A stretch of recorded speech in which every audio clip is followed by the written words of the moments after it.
Červené pupče, od Huky Romniny, švetočný koncert i zmahanie za najkrajší hlas, toko stanik tohoročného festivala ruskej kultúry Červená rúža, kotiše od 24.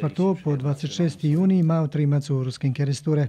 To što dotika kompozicijog za dzeci, stihlo 14, a novi zabavnih špijanki, nažalj, stihli ljem 8 i to od njih polovka dosť slabého kvalitetu, takže toho roku nebudú vyvedzení noví zabavní kompozícii, ale je predkladania, že by še to tí kompozícií vyvozilo každý druhý rok.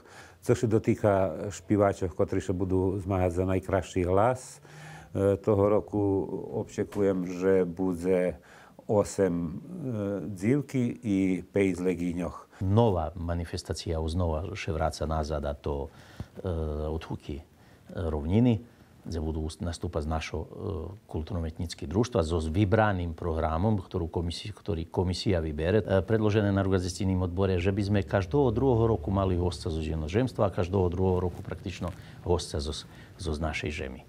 U ramikoch prowadzacích zmistok 55. Festivala ruskej kultúry plánovaný sportský i turističný zmisty, medzi ktorými budú zmahanie osobok s okremnými potrebami i predstavianie starých remeslov.